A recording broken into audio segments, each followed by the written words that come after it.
14 August 1947 घड्याळाचा काटा 12च्या दिशेने सरकत होता आणि जगाच्या नकाशावर ज्या साम्राज्याचा सूर्य कधीच मावळला नव्हता त्या ब्रिटिश साम्राज्याची भारतातून कायमची उलटी गिनती सुरू झाली होती. जे लोक या देशात फक्त मसाले विकत घेण्यासाठी एक सामान्य व्यापारी म्हणून आले होते त्यांनी जगातील सर्वात श्रीमंत देशाला आपला गुलाम कसं बनवलं आणि ज्यांनी भारताच्या कानाकोपऱ्यावर जवळपास 200 वर्ष एक हाती राज्य केलं त्यांना 1947 मध्ये अचानक भारत सोडून का पळावं लागलं? त्यांना नक्की कशाची भीती वाटली? अहिंसेची की त्यांच्या पायाखालची जमीन सरकवणाऱ्या एका भयंकर बंडाची? नमस्कार मित्रांनो, आज आपण पाहणार आहोत भारताच्या स्वातंत्र्य लढ्याची ती कहाणी जी केवळ तारकांचा इतिहास नाही तर एका व्यापारी कंपनीच्या उदयाचा आणि एका महासत्तेच्या अंताचा इतिहास आहे. एका विदेशी कंपनीने भारतावर ताबा मिळवला म्हणजेच याचा अर्थ भारत कमकुवत होता असं नाही. भारताची राजकीय परिस्थिती विस्कळीत झाली होती. 1707 मध्ये मुघल साम्राज्याच्या अस्तानंतर भारतात एक पॉलिटिकल व्हॅक्यूम निर्माण झालं. मराठे, शीख, बंगालचे नवाब आणि म्हैसूरचे राज्यकर्ते आपापसात लढत होते आणि आपल्या आपल्या राज्यापुरता विचार करत होते. याच दुहीचा फायदा ईस्ट इंडिया कंपनीने घेतला आणि 1757 ची प्लासीची लढाई आणि 1964च्या बक्सरच्या लढाईने इतिहास बदलला. बक्सरच्या विजयानंतर कंपनीला बंगालचा महसूल गोळा करण्याची दिवाणी अधिकार मिळाले. म्हणजे जी कंपनी फक्त व्यापार करणार होती ती आता इथूनच पैसे गोळा करणार होती, तेही काहीही वेगळं न करता. याच एका रात्रीत ईस्ट इंडिया कंपनी राजकीय सत्ता बनली. त्यानंतर सबसिडरी अलायन्स आणि डॉक्ट्रिन ऑफ लॅप्स सारख्या युक्ती वापरून त्यांनी मराठे, शीख आणि इतर भारतीय राज्यांना इतकं कमकुवत केलं की शेवटी एकच सत्ता भारतात फणफणत होती, ती म्हणजे ब्रिटिश. येणाऱ्या प्रत्येक मोठ्या शक्तीला त्यांनी साम, दाम, दंड, भेद सगळे पर्याय वापरून चिरडून टाकलं आणि त्यांचा अंत केला. सत्तेत आल्यावर ब्रिटिशांनी रेल्वे आणि टेलिग्राफचा जाळ पसरवायला सुरुवात केली. आता तुम्हाला हे ऐकून वाटूच शकतं की इंग्रज किती चांगले होते, त्यांनी आपल्यासाठी किती केलं. हा असंच गांधीजींना पण वाटायचं, पण फक्त सुरुवातीलाच. हे जे सर्व टेलिग्राफ किंवा रेल्वे होते हे विकास कामासाठी नव्हतं. याचा उद्देश भारताचा कच्चा माल लुटून लंडनला नेणं आणि त्यांचा पक्का माल भारतात विकणे हा होता. रेल्वे तिथेच बांधली जायची जिथे इंग्रजांना त्यांचा फायदा होईल. यामुळेच भारताचे पारंपरिक उद्योग हळूहळू नष्ट व्हायला लागले. इंग्रज भारतातून कच्चा माल घेऊन जायला लागले आणि तिथून स्वस्त दरात वस्तू भारतात आणून विकू लागले. यामुळे भारताची सगळी अर्थव्यवस्था इंग्रजांभोवती फिरू लागली आणि शेतकरी सुद्धा दुष्काळात ढकलले गेले. इतका अतोनात त्रास इंग्रज देत होते हे ऐकून मग प्रश्न पडतो की या भयंकर लुटीविरुद्ध भारतीय गप्प बसले होते का? तर अजिबात नाही. 1857च्या खूप आधीपासून उमाजी नाईक आणि संताल आदिवासीयांनी बंड पुकारले होते. असे अनेक बंड वेळोवेळी लोकांनी इंग्रजांविरुद्ध पुकारले होते. या असंतोषाचा सर्वात मोठा स्फोट झाला 1857 साली. गायीची आणि डुकराची चरबी लावलेल्या कारतुसांनी सैनिकांचा राग उसळला आणि 1857चा उठाव सुरू झाला. झाशीची राणी लक्ष्मीबाई, तात्या टोपे, बेगम हजरत महाल आणि मुघल सम्राट बहादूर शाह जफर यांनी या लढाईचे नेतृत्व केलं. पण योग्य केंद्रीय नेतृत्व नसल्यामुळे आणि काही भारतीय राज्यांच्या फितुरीमुळे हा उठाव मोडून काढण्यात आला. ब्रिटिशांनी याला फक्त शिपायांचे बंड म्हटले, पण सावरकरांनी याला भारताचा पहिला स्वातंत्र्य संग्राम असं साथ नाव दिलं.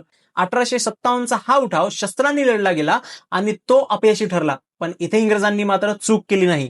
त्यांना कळालं की लोक असंतुष्ट आहेत, म्हणून इंग्रजांनी ईस्ट इंडिया कंपनीची राजवट संपून सत्ता थेट ब्रिटिश राणीकडे घेतली. म्हणजेच आतापर्यंत जे काही घडत होतं ते कंपनी करत होती, पण इथून पुढे जे होईल ते इंग्रज सरकार करणार होतं, तेही राणीच्या देखरेखीखाली.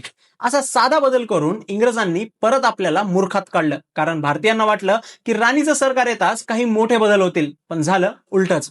हा उठाव अपयशी झाल्यानंतर सर्वांच्या मनात एक नवीन प्रश्न उभा राहिला. जर शस्त्रांनी ब्रिटिशांना हरवता आलं येत नसेल तर जगातील सर्वात मोठ्या साम्राज्याला भारतातून हाकलायचं कसं?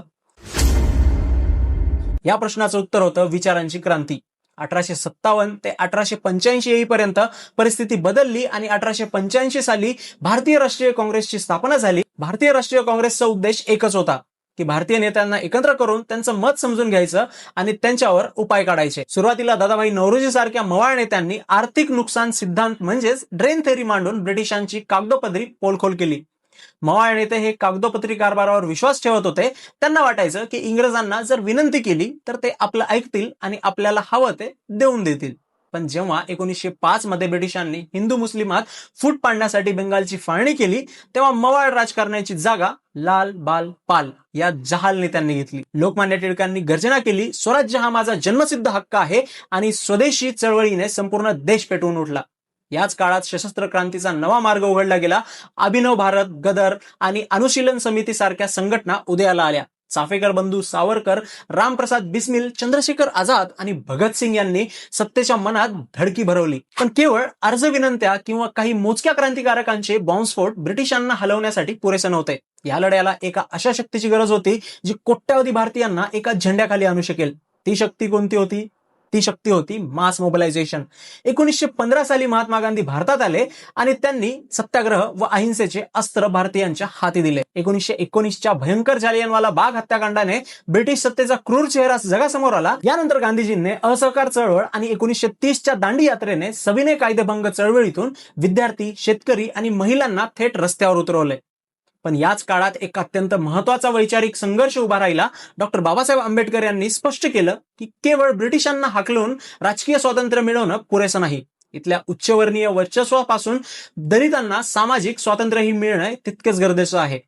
गांधी आणि आंबेडकर यांच्यातील हा संघर्ष 1932च्या पुणे करारातून समोर आला. हा लढा फक्त परकीयांविरुद्ध नव्हता, तर स्वतंत्र भारत कसा असेल यांच्या जडणघडणीचाही होता. जन आंदोलनांनी ब्रिटिशांच्या पायाखालची वाळू सरकवली होती, पण तरीही ते भारत सोडायला तयार नव्हते. मग असं काय घडलं ज्याने ब्रिटिश साम्राज्याच्या पाठीचा कणाच मोडून काढला? याचं उत्तर होतं दुसरं महायुद्ध. 1939 साली महायुद्ध सुरू झालं आणि ब्रिटिशांनी भारतीयांना न विचारताच भारताला युद्धात ओढलं. संतप्त झालेल्या भारतीयांचा संयम आता सुटला होता. 8 ऑगस्ट 1942च्या मुंबईच्या गवालिया टँक मैदानमध्ये गांधीजींनी ब्रिटिशांना अंतिम इशारा दिला, चले जाओचा, आणि जनतेला मंत्र दिला, करेंगे या मरेंगे, डू और डाय.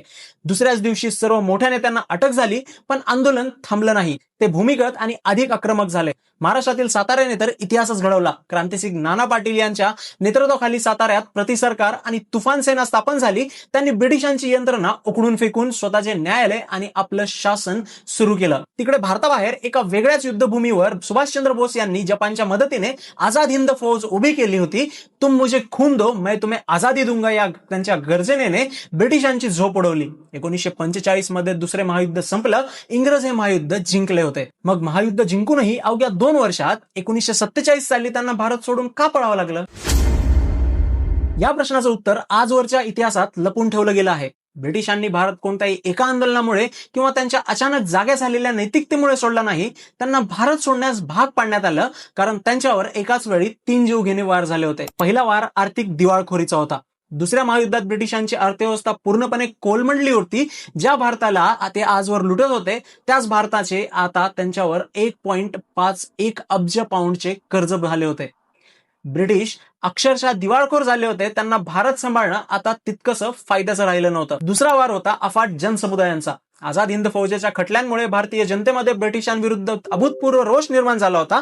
सर्व जनतेला आता सांभाळणं आणि होणारे आंदोलन थांबवणं ब्रिटिशांना जमण्यासारखं नव्हतं. तिसरा आणि अंतिम वार होता द रॉयल इंडियन नेव्ही म्युटनीचा. फेब्रुवारी 1946 मध्ये मुंबईत HMIS तलवार या जहाजांवर नौसैनिकांनी बंड पुकारलं होतं. 20,000हून अधिक नौसैनिक आणि 78 जहाजे यात सामील झाली. ब्रिटिश जहाजांवर काँग्रेस, मुस्लिम लीग आणि कम्युनिस्ट पक्षांचे झेंडे फडकले. ज्या भारतीय सैनिकांच्या आणि पोलिसांच्या बळावर ब्रिटिश भारतीयांना दाबत होते, आता तेच सैन्य त्यांच्या विरोधात उभे राहिले होते. हे बंड म्हणजे ब्रिटिशांच्या शवपेटीवरचा शेवटचा खिळा होता. आता इंग्रजांनी भारत सोडण्याचा निर्णय तर घेतला, पण जाता जाता त्यांनी भारताला अशी एक जखम दिली जिची भळभळती रक्तबंबाळ आठवण आजही ताजी होते. सत्ता हस्तांतरांसाठी लॉर्ड माउंटबॅटन भारतात आले, पण मुस्लिम लीगच्या पाकिस्तानच्या हट्टापायी आणि वाढत्या जातीय दंगलीमुळे देशाची फाळणी निश्चित झाली. सर सायरिल रॅडक्लिफ, ज्यांनी भारत यापूर्वी कधीही पाहिला नव्हता, त्यांना भारताचे तुकडे करण्यासाठी फक्त 5 आठवडे दिले गेले. या रॅडक्लिफ लाईनने नकाशावर नाही तर लाखो लोकांच्या हृदयावर वार केला. जगाच्या इतिहासातील सर्वात मोठं स्थलांतर आणि भयंकर रक्तपात झाला आणि अखेर 15 ऑगस्ट 1947 ची मध्यरात्र उजळली आणि भारताला स्वातंत्र्य मिळालं. तर मित्रांनो, सुरुवातीला पडलेल्या आपल्या प्रश्नाचं उत्तर काय? भारताला स्वातंत्र्य नक्की कशामुळे मिळालं? हे स्वातंत्र्य कोणत्याही एका नेत्याने किंवा एकाच चळवळीने मिळवून दिलं नाहीये, तर हे स्वातंत्र्य मिळालं आहे शतकानुशतके केलेल्या आंदोलनातून, 1857च्या तलवारीतून, मवाळांच्या कायद्यातून, जहाळांच्या गर्जनेतून, क्रांतिकारकांच्या फासातून, आझाद हिंद फौजेच्या हिमतीतून, नौसैनिकांच्या बंडातून आणि गांधीजींच्या मागे चाललेल्या करोडो सामान्य भारतीयांच्या अफाट ताकदीतून. या सर्व प्रवाहांनी कधी एकमेकांच्या साथीने तर कधी मतभेदांनी एक अशी परिस्थिती निर्माण केली की आर्थिकदृष्ट्या खंगाळलेल्या आणि लष्करांचा विश्वास गमावलेल्या ब्रिटिशांना इथली सत्ता सोडण्याशिवाय दुसरा कोणताही मार्ग उरला नाही. हा इतिहास फक्त स्वातंत्र्याचा नाही, तर तो एका देशाच्या राष्ट्र म्हणून उभं राहण्याचा इतिहास आहे. मित्रांनो, हा माहितीपूर्ण आणि सविस्तर व्हिडिओ बनवण्यासाठी आम्हाला खूप मेहनत घ्यावी लागली आहे. जर तुम्हाला भारताचा हा खरा इतिहास आवडला असेल तर व्हिडिओला लाईक करा, तुमच्या मित्रांसोबत शेअर करा आणि अशाच ऐतिहासिक डॉक्युमेंटरीसाठी चॅनलला लगेच सबस्क्राईब नक्की करा. भेटूयात पुढच्या व्हिडिओमध्ये. खूप खूप धन्यवाद.